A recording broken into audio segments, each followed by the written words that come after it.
Hello students, আমি বিবি sir.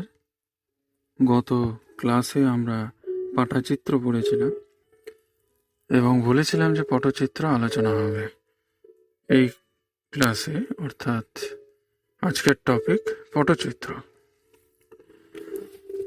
যেহেতু পটচিত্রের আদি ইতিহাস হিসাবে পটচিত্রটা আমাদের পড়তে হয়েছিল, তো আজকের টপিক পটচিত্র আমি শুরু করছি।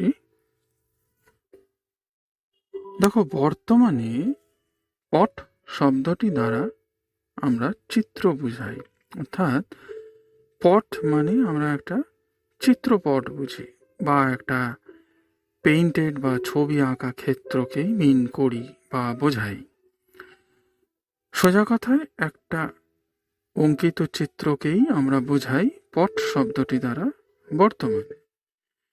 কিন্তু আমরা যদি দেখি তাহলে পট শব্দটি সম্ভবত এসেছে সংস্কৃত শব্দ পট্ট হতে, পট্ট থেকে সংস্কৃত শব্দ, যেটার অর্থ বস্ত্র। তাহলে বস্ত্রের ওপর অঙ্কিত চিত্রই পট নামে পরবর্তীকালে পরিচিত হয়েছে। অ্যাকচুয়ালি আমরা যখন ডিটেলসে এটা পড়ব তখন দেখব যে কাপড়ের ওপর যে ছবিটা আঁকা হচ্ছে, এবং এই পট শিল্প পুরনো কাপড় জড়িয়ে কাগজের ওপর আঁকা হচ্ছে। তো যাই হোক, যেহেতু বস্ত্র বা কাপড়ের ওপর আঁকার একটা রেওয়াজ থাকছে, সেই জন্যই বস্ত্রের ওপর অঙ্কিত চিত্রই পট নামে পরবর্তীকালে পরিচিত হয়েছে, এটা আমরা মনে করতে পারি। পটের প্রাচীনত্ব সময়কাল সঠিকভাবে নির্ণয় এখনো কিন্তু অমীমাংসিত, অর্থাৎ নানা মুনি নানা মত, নানা গবেষক নানা বিশেষজ্ঞ এক এক রকম মত পোষণ করেন। দীনেশ চন্দ্র সেনের বৃহৎ বঙ্গ নামে একটি বিখ্যাত গ্রন্থ আমরা পাই। দীনেশ চন্দ্র সেন বৃহৎ বঙ্গ, সেই গ্রন্থে আমরা দেখতে পাই যে বুদ্ধের সময় থেকে একদল লোক ছিলেন যারা বা যাদের ব্যবসা ছিল ছবি দেখিয়ে লোকের মধ্যে শিক্ষা প্রচার করা। ঠিক আছে, তাহলে ছবি দেখিয়ে একটা শিক্ষা প্রচার করা। এদের উপাধি ছিল মস্করি। বুদ্ধ ও মহাবীরের সমসাময়িক জৈন ধর্মের আজীবক সম্প্রদায়ের প্রতিষ্ঠাতা গোশাল সংখলিপুত্র নামে পরিচিত, কারণ তার পটুয়া পিতা দেবদেবীর ছবি এঁকে ফেরি করতেন। এখন যেমন ফেরিওয়ালা আমরা দেখি রাস্তায়, সেরকম ছবি এঁকে ফেরি করতেন। তাহলে এই যে বলছি যে বুদ্ধের সময় আমরা একদল লোকের সাক্ষাৎ পেয়েছি, এদের উপাধি ছিল মস্করি। এর প্রমাণ হিসাবে একটা ঘটনা আমরা পাই যে বুদ্ধ মহাবীরের সমসাময়িক জৈন ধর্মের আজীবক সম্প্রদায়ের প্রতিষ্ঠাতা গোশাল সংখলিপুত্র নামে পরিচিত ছিল, কারণ তার পিতা পটুয়া ছিলেন এবং যিনি দেবদেবীর ছবি এঁকে ফেরি করতেন। সপ্তম থেকে অষ্টম শতাব্দীতে রচিত বিশাখ দত্তের মুদ্রা রাক্ষস এবং বাণভট্টের হর্ষচরিত উভয় গ্রন্থেই জম্পট ও পটুয়াদের উল্লেখ আছে। তাহলে সপ্তম অষ্টম শতাব্দীতে রচিত বিশাখ দত্তের মুদ্রা রাক্ষস ও বাণভট্টের হর্ষচরিত উভয় গ্রন্থেই জম্পট ও পটুয়াদের উল্লেখ আছে। সারা ভারতবর্ষ জুড়ে প্রাচীন কাল থেকে পটের প্রচলন ছিল। তার উত্তরাধিকার এখনো বঙ্গদেশে, মানে আমাদের এই বাংলায় বর্তমান, তাদের উত্তরাধিকার বা উত্তরপুরুষ যারা এখনো বেঁচে আছে, এখনো কিন্তু এটা টিকে আছে, পুরোপুরি শেষ হয়ে যায়নি। আচ্ছা, এরপর পট মূলত এক ধরনের কিন্তু পাবলিক আর্ট, নিছক লোকশিল্প নয়। তাহলে এখানে একটা ভাইটাল পয়েন্ট, পটও কিন্তু লোকশিল্পেরই একটা আঙ্গিক, ফোক আর্টেরই একটা পার্ট, কিন্তু শুধুমাত্র লোকশিল্প বললে হবে না, এটা কিন্তু এক ধরনের পাবলিক আর্টও বটে। অর্থাৎ জনগণের শিল্প। এর অডিও ভিজুয়াল ন্যারেটিভ চরিত্রটি লোকশিক্ষা বা জনসচেতনতার জন্যে অনেক কাল থেকে ব্যবহৃত হয়ে আসছে।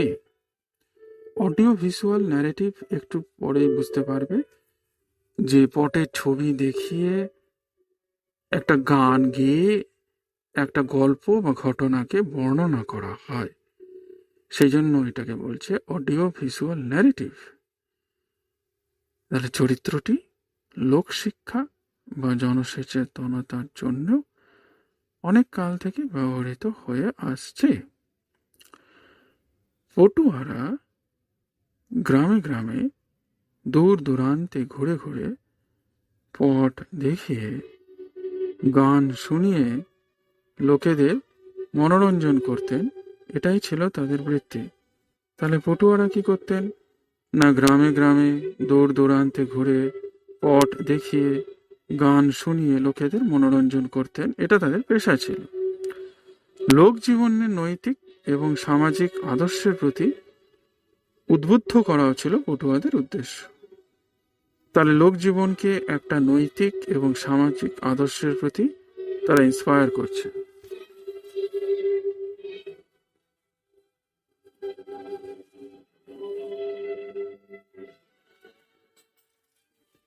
এটাও তাদের একটা উদ্দেশ্য ছিল। পটের মাধ্যমে সামাজিক জীবনের নীতি, নৈতিকতা, ধর্ম অধর্মের বিচার সাধারণ জনজীবনে সঞ্চারিত করতেন। ডক্টর প্রত্যুৎ ঘোষ তাই পটুয়াদের গণশিক্ষক বা মাস এডুকেটরও বলেছেন। তাহলে ম্যাস এডুকেটর বা গণশিক্ষক ডক্টর প্রত্যুৎ ঘোষ পটুয়াদের কেন বলছেন? কারণ তারা লোকজীবনে নৈতিক সামাজিক আদর্শ প্রতি উদ্বুদ্ধ করছেন, সামাজিক জীবনে নীতি, নৈতিকতা, ধর্ম অধর্মের বিচার সাধারণ জনমানুষে সঞ্চারিত করছেন। এইসব কারণের জন্য ম্যাস এডুকেটর বা গণশিক্ষক বলা হয়েছে। পশ্চিম বাংলাতে বীরভূম, বাঁকুড়া, বর্ধমান, মুর্শিদাবাদ, হাওড়া, হুগলি, পুরুলিয়া, মেদিনীপুর এবং পূর্ব বাংলার ঢাকা, কুমিল্লা, শ্রীহট্টের পটুয়ারা অঙ্কনের জন্য বিখ্যাত। ডক্টর আশুতোষ ভট্টাচার্যের মতে মেদিনীপুরের দক্ষিণ পশ্চিম অর্থাৎ তমলুক অঞ্চলে পটচিত্রের প্রথম উদ্ভব ও বিকাশ ঘটেছিল এবং পরবর্তীকালে বাঁকুড়া, মুর্শিদাবাদ প্রভৃতি অঞ্চলে এর প্রসার ঘটে। এবার বলি, আকার অনুযায়ী পটকে দুই ভাগে ভাগ করা হয়: জড়ানো বা দীঘল পট, আরেকটা হচ্ছে চৌকো পট। জড়ানো বা দীঘল পট এবং চৌকো পট। লম্বাটে আকারের দীঘল পটের ক্ষেত্রকে কতগুলো চতুষ্কোণ অঞ্চলে ভাগ করে নেওয়া। পটুয়ারা কাহিনীর প্রধান প্রধান ঘটনাগুলিকে ওপর থেকে নিচে পরপর চতুষ্কোণ ক্ষেত্রগুলিতে অঙ্কন করেন, অনেকটা সেই কমিক স্ট্রিপের মতো। যারা অ্যানিমেশন জানো বা একটু আইডিয়া আছে, সেই কমিক স্ট্রিপের ব্যাপারটা জানো, পরপর ঘটনাগুলো এরকম স্ট্রিপ অনুযায়ী পরপর যায়। তো যাই হোক, চতুষ্কোণ ক্ষেত্রগুলিতে অঙ্কন করেন। পুরো পটটি পটের দু প্রান্তে আটকানো লাঠির চারপাশে জড়ানো থাকে। পটুয়ারা গানের মাধ্যমে কাহিনী বিবৃত করেন ও গান অনুসারে পট ক্রমশ খুলতে থাকেন আর অন্য অংশটা জড়াতে থাকেন। তাহলে দেখো, ওপরের হাতে যে অংশটা ধরা আছে সে ওপর থেকে গোটাচ্ছে আর নিচটা ছাড়ছে। তাহলে ওপর থেকে রোলটা বেরিয়ে এসে পরপর পরপর ছবিগুলো, ঘটনাগুলো গানের মাধ্যমে বিবৃত করছেন, আরেকটা দিক দিয়ে গোটাচ্ছেন। তো জড়ানো পটের গান ও ছবি পরস্পরের পরিপূরক, সেটা আমি আগেই বললাম। পটের গানের কাজ হলো ছবির অর্থ এবং প্রসঙ্গকে পরিস্ফুট করা। অনেক সময় গানের খুঁটিনাটি কথা ছবিতে থাকে না, মূল ঘটনাটি কেবল থাকে। সেটা তো অবশ্যই, গানটা অনেক ডিটেলসে বলছে আর ছবিটা তো মূল মূল জিনিসগুলোকে আঁকা হচ্ছে, কারণ অত ছবি আঁকলে তো সেটা তো একটা বিরাট ব্যাপার হয়ে যায়। যাই হোক, ধরো রামায়ণ মহাভারত বা বেহুলা লক্ষিন্দর এরকম কোনো পৌরাণিক ঘটনা নিয়ে বিবৃত হচ্ছে, তো মূল ঘটনাটা গানের মাধ্যমে বলা হচ্ছে পুরো ঘটনাটাই, আর মূল মূল যে ঘটনা সেটা ছবিতে থাকছে। এইভাবে গান গিয়েই গল্পটাকে বলে ছবিগুলো দেখাচ্ছে। জড়ানো পটে যেহেতু একাধিক ছবির প্যানেল থাকে, তাই দুটো চিত্র পৃথক করার জন্য একটি নকশা কাটা পাড় থাকে, যাকে বাব বলা হয়। এটা ভীষণ ইম্পর্টেন্ট, নোট ডাউন করতে পারো। বুঝতেই পারছো পরপর ছবিগুলো আসছে জড়ানো পটে, তাই যেই দুটো ছবির মাঝে একটা সেপারেশন করতে হবে, সেটা একটা নকশা কাটা পাড়, যেটাকে বাব বলা হচ্ছে, বয়াকার বাব। পুরো পটটির সীমানা ঘিরে আরেকটি চিত্রিত পাড় থাকে, যেটি পুরো পটটির সীমা নির্দিষ্ট করে দিয়ে পটটিতে অঙ্কিত একাধিক চিত্রিত ক্ষেত্রকে একত্রীভূত করে, অর্থাৎ একতা প্রদান করে। তাহলে পুরো পটটার সীমানা ঘিরে একটা চিত্রিত পাড় থাকে, যেটা পুরো পটটির সীমা নির্দিষ্ট করে দিয়ে পটটিতে অঙ্কিত একাধিক চিত্রক্ষেত্র, মানে ব্যাপারটা বোঝো।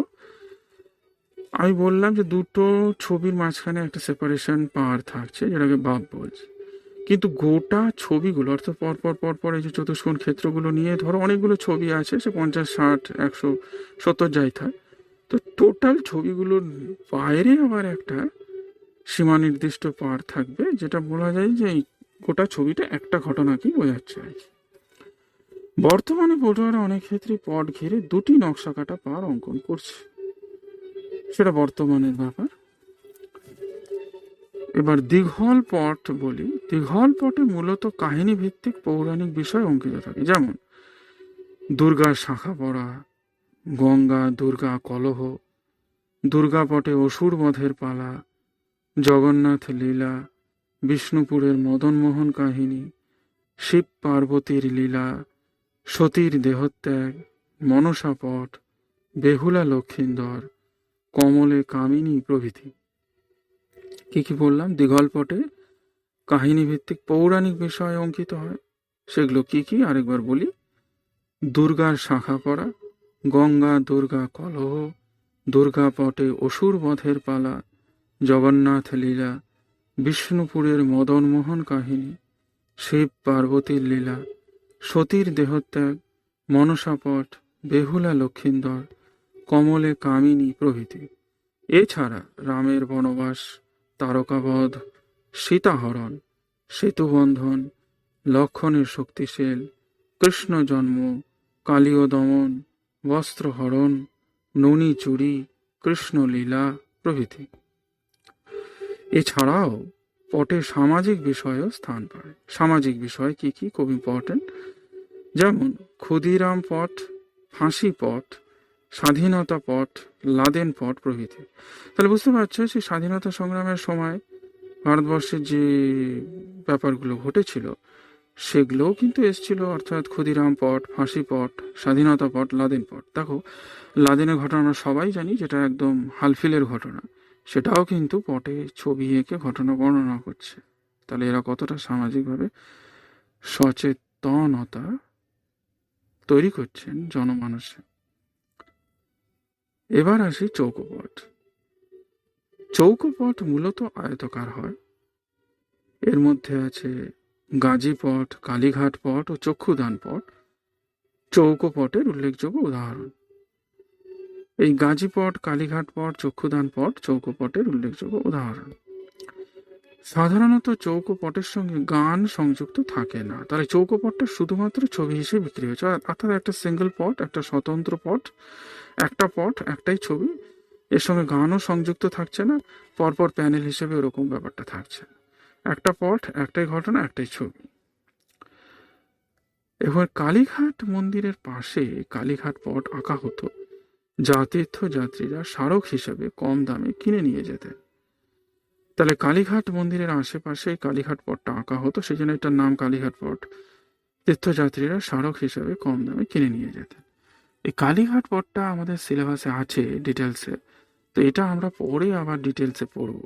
মানে কালীঘাট পট নিয়েই স্বতন্ত্রভাবে একটা টপিক আলোচনা হবে একটা স্বতন্ত্র ক্লাসে, যেটা আমাদের সিলেবাসে আছে, এবং এটা ভীষণ ইম্পর্টেন্ট, পরীক্ষাতে আসতেও পারে কালীঘাট পটটা। যাই হোক, কালীঘাট পটের বৈশিষ্ট্য হলো ধর্মীয় বিষয়গুলো ছাড়াও তার সামাজিক বিষয়গুলো, যেমন তৎকালীন বঙ্গ সমাজে বাবু সম্প্রদায়ের একটা ব্যাপার ছিল এবং তাদের যে সমস্ত কি বলবো কুকীর্তি বা যেগুলো তাদের মনে হয়েছে ভালো নয় বা অনৈতিক কাজ বা অশালীল কাজ করবো, সেগুলোও কিন্তু পটুয়ারা খুব শ্লেষ বা ব্যঙ্গের মাধ্যমে ছবিতে ফুটিয়ে ফুটিয়ে তুলেছিলেন। তো সেটা আমরা যখন ওখানে পড়বো ডিটেলসে যাব, সেটা শুধু বিষয়গুলো জেনে নাও, নামগুলো, সামাজিক বিষয়গুলো। সমকালীন এলোকেশী মহন্ত সংবাদ, এই এলোকেশী মহান্ত সংবাদটাও আমরা ওখানে ডিটেলস আলোচনা করব। পটের বিবি, বাবুদের রক্ষিতা গৃহে গমন কালীঘাট পটে অঙ্কিত হয়েছে। দক্ষিণবঙ্গ পূর্ববঙ্গে ব্যাঘ্রারোহী মুসলমান ধর্মপ্রচারকের ছবি আঁকা পটকে গাজীর পট বলা হয়। তাহলে দেখো, মূলত দক্ষিণবঙ্গ এবং পূর্ববঙ্গে বাঘের ওপর আরোহণ করে আছে এরকম ব্যাঘ্রারোহী মুসলমান ধর্মপ্রচারক ছবি আঁকা হয়েছে, সেই পটকে গাজীর পট বলা হয়। অনেকে মনে করেন দক্ষিণবঙ্গের লোকদেবতা বড় খাঁ গাজীকে গাজী পটে আঁকা হয়েছে। তাহলে লোকদেবতা দক্ষিণবঙ্গের বড় খাঁ গাজী, তাকে গাজী পটে আঁকা হয়েছে, এটা অনেকে মনে করেন। ইনি বর্ণবিধি বা দক্ষিণ রায়ের মতো জঙ্গলে বাঘদের অধিষ্ঠাতা দেবতা বলে মনে হয়। ইনি বর্ণবিধি বা দক্ষিণ রায়ের মতো জঙ্গলে বাঘেদের অধিষ্ঠাতা দেবতা বলে মনে হয়। পূর্ববঙ্গে যশোর, খুলনা, শ্রীহট্ট, ময়মনসিংহে গাজীর পট আঁকার চলন আছে। সাঁওতাল অধ্যুষিত অঞ্চলে চক্ষুদান পটের সন্ধান মেলে। এটা ভীষণ ইন্টারেস্টিং একটা ব্যাপার। চক্ষুদান পটটা কি, খুব মন দিয়ে শোনো, খুব ইন্টারেস্টিং।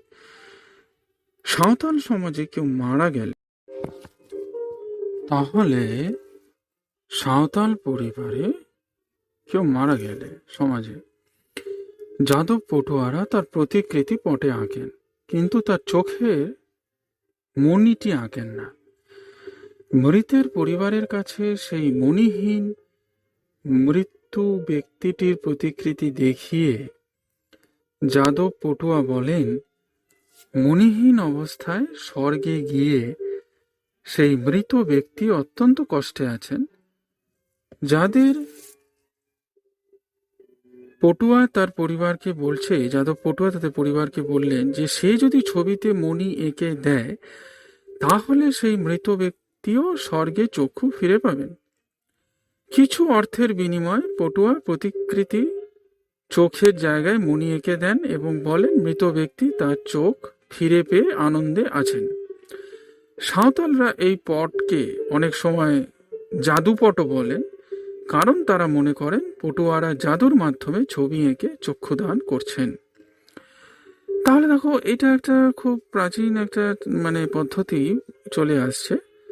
এটাকে ঠিক লোক ঠকানো আমরা বলি না, কারণ আমরা বর্তমান সমাজে কত রকম প্রতারণা দেখি মানুষের সঙ্গে। মানুষের কত তার ফন্দি ফিকির, কত ভালো মানুষই সততা পরোপকারীর পেছনেও একটা বিরাট প্রতারণার ফাঁদ পাতা।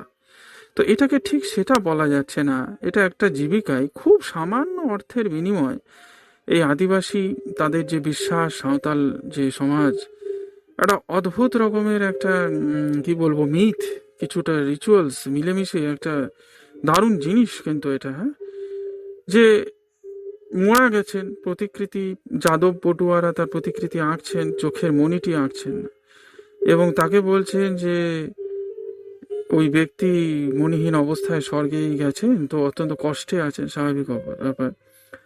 তো তিনি যদি এই মণিটা এঁকে দেন সেই মৃত ব্যক্তির ছবিতে, তাহলে সেই ব্যক্তি স্বর্গেও চক্ষু ফিরে পাবেন।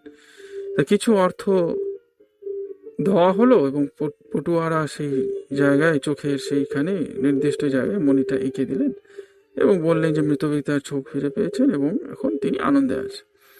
তো যেহেতু এটা একটা জাদুর টোনার মতো ব্যাপার মনে হয় আদিবাসী সমাজের কাছে, তো সাঁওতালরা এই পটকে অনেক সময় জাদুপটও বলেন, কারণ তারা মনে করেন পটুয়ারা জাদুর মাধ্যমে ছবি এঁকে চক্ষুদান করছেন। খুব ইন্টারেস্টিং জায়গাটা। এবার অঙ্কন প্রক্রিয়াতে আসছে। স্টাইলটা কি, অঙ্কন প্রক্রিয়াটা কি, পদ্ধতিটা কি, প্রসেসটা কি। প্রখ্যাত লোকশিল্প গবেষক তারাপদ সাঁতরা, এই নামটা অবশ্যই নোট ডাউন করবে, লোকশিল্প গবেষক তারাপদ সাঁতরা লেখায় আমরা পাই, পট প্রথম দিকে তালপাতার উপর আঁকা হলেও তারপরে কাপড়ের উপর আঁকা হতো, যাকে কাঁথা পটও বলা হয়। পরবর্তীকালে হাতে তৈরি তুলট কাগজ, যেটাকে আমরা হ্যান্ডমেড পেপার বলি না, হাতে তৈরি কাগজের ইংরেজিটা handmade paper, actually handmade paper পরবর্তীকালে ওই তুলট কাগজ মতো ওপর পট আঁকা শুরু হয়েছিল। তারপরে কিন্তু বর্তমানে বাজার চলতি কার্টিস বার্ড পেপারের ওপর পট আঁকা হয়। জড়ানো পটের লম্বাটে আকারের জন্য বাজার চলতি কাগজটাকে কি আঠা দিয়ে জুড়ে জুড়ে নির্দিষ্ট আকার দেওয়া হয়, কারণ আর্ট পেপারে তো একটা নির্দিষ্ট লম্বা বা যাই হোক চওড়া আছে, তো একটা আর্ট পেপারের প্রান্তে আরেকটা আর্ট পেপার জুড়ে, তার প্রান্তে আরেকটা আর্ট পেপার জুড়ে, এইভাবে জিনিসটাকে ওই জড়ানো, মানে লম্বা একটা জিনিস হচ্ছে, ওটাকে জড়িয়ে জড়িয়ে ভাবে জড়ানো পট হচ্ছে আর কি, তৈরি হচ্ছে। যাই হোক, যেহেতু পট বরাবর জড়ানো ও খোলা হয় তাই দ্রুত পট নষ্ট হয়ে যাওয়ার সম্ভাবনা থাকে। তাই পটকে টেকসই করার জন্য পুরনো কাগজের ওপর কাগজটিকে মাউন্ট করা হয়। অনেক সময় কি হয় জানো, পুরনো কাপড়ের ওপরও কাগজটাকে মাউন্ট করা হয়, এটা টেকসই করার জন্য। পটের দুই দিকে দুটি বাঁশের কঞ্চি লাগিয়ে দেওয়া হয় যাতে পটটি গুটিয়ে রাখা হয়। পটুয়ারা সাধারণত স্থানীয়ভাবে উপলব্ধ প্রাকৃতিক রং দিয়েই কিন্তু ছবি আঁকছেন। এটা কিন্তু ট্র্যাডিশন ছিল, ভালো করে বুঝো। আবার সেই লোকশিল্পের ব্যাপার, যেটা আমি আগের ক্লাসে অনেক বলেছি ডিটেলসে, প্রাকৃতিক যে সোর্স সেখান থেকে রং কালেক্ট হচ্ছে। এর ফলে স্থানভেদে পটুয়াদের ব্যবহৃত রঙের উপাদানও বদলে যাচ্ছে। যেমন সাধারণত দেখো, পাকা তেলাকুচো ফল থেকে লাল রং, পাকা তেলাকুচো ফল আছে, তেলাকুচো ফল যেটা, সেটা লাল রং থেকে পার করছে ওখান থেকে। পাকা টেপি ফল ও ঘুসুংটি মাটি থেকে নীল রং, তাহলে পাকা টেপি ফল ও ঘুসুংটি মাটি থেকে নীল রং। কাঁচা হলুদ থেকে হলুদ রং, নিম পাতা ও কাঁচা হলুদ মিশিয়ে সবুজ রং, নিম পাতা ও কাঁচা হলুদ মিশিয়ে সবুজ রং। দেখো নিম পাতা তো কি হচ্ছে, আচ্ছা ঠিক আছে, নিম পাতার সঙ্গে সবুজ রং হলো। চাল পুড়িয়ে গুঁড়ো করে কালো রং, চালটাকে পুড়িয়ে সেটা ডাস্ট করে নিয়ে কালো রং। পুঁই শাকের লাল ফলের সঙ্গে বেলের আঠা মিশিয়ে বেগুনি রং, চুনের সঙ্গে কাঁচা হলুদ ও বেলের আঠা মিশিয়ে গেরুয়া রং প্রভৃতি তৈরি করছে। সাধারণত পটুয়ারা বেলের আঠা বা তেঁতুল বীজের আঠা ব্যবহার করেন, যেটা বাইন্ডিং মেটেরিয়ালস। আমি আগেও বলেছিলাম যে রংটা তো তৈরি হলো, কিন্তু সেটার সঙ্গে তো একটা বাইন্ডিং মেটেরিয়ালস দিতে হবে, যেটা রংটাকে ধরে রাখবে সারফেসের সঙ্গে। অর্থাৎ আমি কাগজের ওপর ছবি রং লাগাই বা কাপড়ের ওপর রং লাগাই, যাই লাগাই, সেটার সঙ্গে তো রংটাকে লেগে থাকতে হবে, নয়তো ঝুরঝুর করে সব পড়ে যাবে। এই জন্য একটা আঠা জাতীয় জিনিস মেশাতে হয়। সেই বাইন্ডিং মেটেরিয়ালস আঠা জাতীয় জিনিসটা হচ্ছে তেঁতুল বীজের আঠা, নাহলে বেলের আঠা। কোনো কোনো সময় আমরা দেখতে পাচ্ছি যে অনেক প্রাচীনকালে আর কি পটুয়ারা আতপ চালের আঠাও কিন্তু ব্যবহার করতেন। বর্তমানে কি হচ্ছে না, বর্তমানে পটুয়ারা বাজারে উপলব্ধ কালার বা অ্যাক্রেলিক কালার ব্যবহার করছে। Poster colour, acrylic colour, fabric colour, যে সমস্ত টিউব বা শিশিতে পাচ্ছি একদম রেডি কালার বাজারে, বর্তমানে কিন্তু পটুয়ারা সেই রঙই ব্যবহার করছেন। ঠিক একইভাবে তুলির ক্ষেত্রে বর্তমানে পটুয়ারা বাজারে উপলব্ধ তুলি ব্যবহার করছেন। বাজারে যেমন রেডিমেড তুলি আমরা যে কিনি, আমরা যে ছবি আঁকি, সেই তুলি তারা ব্যবহার করছে বর্তমানে। যদিও পূর্বে পটুয়ারা নিজেরা ছাগলের ঘাড়ের লোম বা কাঠবিড়ালির লেজের লোম দিয়ে প্রয়োজন মতো তুলি তৈরি করে নিতেন। তাহলে আগে কি করছে পটুয়ারা, নিজেরাই ছাগলের ঘাড়ের লোম বা কাঠবিড়ালির লেজের লোম দিয়ে তুলি তৈরি করে নিতেন। যুগের প্রয়োজনে পরিবর্তনের সঙ্গে তাল মেলাতে গিয়ে পটুয়ারা বদলে ফেলেছেন তাদের উপকরণ, বিষয় এবং শৈলী। হ্যাঁ, এটা তো পড়বেই, স্বাভাবিক ব্যাপার। যেরকম হচ্ছে যে সময় আমি এক্সিস্ট করছি, বিলংস করছি, সেই সময়ের তো একটা প্রভাব পড়বেই। সেই জন্য তাদের উপকরণ, সাবজেক্ট এবং স্টাইল পাল্টেছে সময়ের সঙ্গে সঙ্গে। তো এটা হলো খুব সংক্ষেপে পটচিত্রের ব্যাপারটা বললাম। এটা সিলেবাসের ডিটেলসেই আছে, বললাম যে গতকাল পাটাচিত্র থেকে, তারপরে পটচিত্র। এর পরের ক্লাসে আমরা পড়বো 19 শতকের চিত্রকলা, 18-19 শতকের চিত্রকলা কলকাতায়। তো সেটা ডিটেলসে আমরা পড়বো। তো এইভাবেই কিন্তু আমাদের হিস্ট্রিটা যাচ্ছে এবং আমাদের সিলেবাসে এইভাবেই আছে, পরপর পরপর। আমি সিলেবাসের বাইরে কিছু যাচ্ছি না, অতিরিক্ত কিছু না, সিলেবাসটাকে আমি খুব সিস্টেমেটিক ওয়েতে ফলো করছি, সেটাকে আমি বুঝিয়ে দিচ্ছি যতটা সহজ করে সম্ভব তোমাদের। ঠিক আছে, এটা শেষ হলো। সামনের ক্লাসে আবার নতুন টপিক নিয়ে আসবো। সবাই ভালো থাকবে এই আশা রেখে শেষ করলাম।